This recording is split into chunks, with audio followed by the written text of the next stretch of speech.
خواب سا ہو اور اتنا گہرا منظر ہو، خواب سا ہو اور اتنا گہرا منظر ہو، چار دشاؤں میں ایک جیسا منظر ہو، اس کا موڈ بھی ایک پہاڑی رستہ ہے، اس کا موڈ بھی ایک پہاڑی رستہ ہے، اگلے موڑ پہ جانے کیسا منظر ہو، اس کا موڈ بھی ایک پہاڑی رستہ ہے، اس کا موڈ بھی ایک پہاڑی رستہ ہے، اگلے موڑ پہ جانے کیسا منظر ہے۔ ایک غزل سجاد ٹھیک نہیں ہے۔ سرمئی عمارت کے آہنی دریچوں میں جو امید کے جگنو دھر گئی تھی شہزادی، سرمئی عمارت کے آہنی دریچوں میں جو امید کے جگنو دھر گئی تھی شہزادی، گونج بن کے لرزاں ہے جا بجا فصیلوں پر، بعد ایک مدت کے گھر گئی تھی شہزادی، بھیگتے اشاروں سے راہ کے ستاروں تک، دور کے جزیروں سے خوابزار دھاروں تک،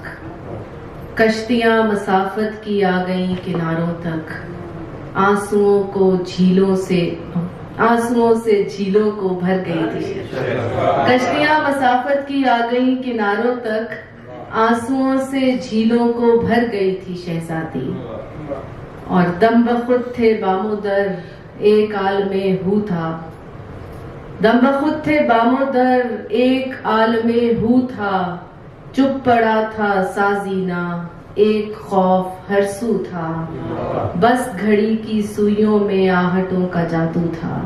آپ اپنے گھر سے ہی ڈر گئی تھی شہزادی، بس گھڑی کی سوئیوں میں آہٹوں کا جادو تھا، آپ اپنے گھر سے ہی ڈر گئی تھی شہزادی۔ اور ایک شعر اور اس کا کہ راستوں میں پھیلے تھے نور آشنا ڈیرے، آپ کو خبر ہوگی آپ ساتھ تھے میرے، راستوں میں پھیلے تھے نور آشنا ڈیرے، آپ کو خبر ہوگی آپ ساتھ تھے میرے، پوچھئے نہ کیوں ٹوٹے آئینوں کے وہ کھیرے،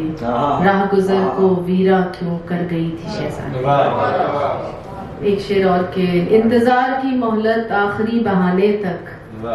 تھا طلسم کا سایہ ایک نظر اٹھانے تک، انتظار کی مہلت آخری بہانے تک، تھا طلسم کا سایہ ایک نظر اٹھانے تک، سحرگر کے منتر کی تان ٹوٹ جانے تک، داستاں میں اپنا رنگ بھر گئی تھی شہزادی۔ ایک نظم پیش کرتی ہوں، زمانے۔ وہ مٹی کو سونا بناتے تھے گندم اگاتے تھے، وہ مٹی کو سونا بناتے تھے گندم اگاتے تھے، ہونٹوں پہ خاموش مسکان رکھے اندھیرے گھروں کو پلٹتے تھے،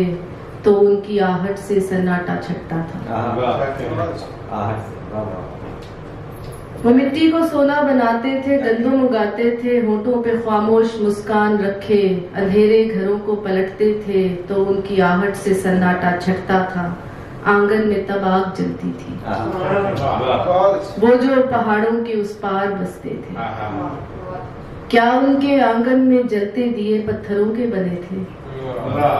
کیا ان کے آنگن میں جلتے دیے پتھروں کے بنے تھے، انہیں کیا خبر تھی کہ پینٹنگ الگ چیز ہے اور فوٹو الگ ہے، انہیں کیا خبر تھی کہ پینٹنگ الگ چیز ہے اور فوٹو الگ ہے، بہاروں میں پھولوں کا زیور پہنتے تھے، برکھا میں جب دیکھتے تھے بلندی سے جھرنوں کے منظر، تو خود بھی ندی کی طرح جھوم جاتے تھے، کومل سروں کو سمجھتے تھے پر جانتے تھے پہاڑی میں تیور زیادہ لگیں گے، کومل سروں کو سمجھتے تھے پر جانتے تھے پہاڑی میں تیور زیادہ لگیں گے، جب آواز اونچی چٹانوں سے ٹکرا کے آتی تھی، وادی میں ان کی ہنسی کے بھنور پھیل جاتے تھے، تصویر جیسا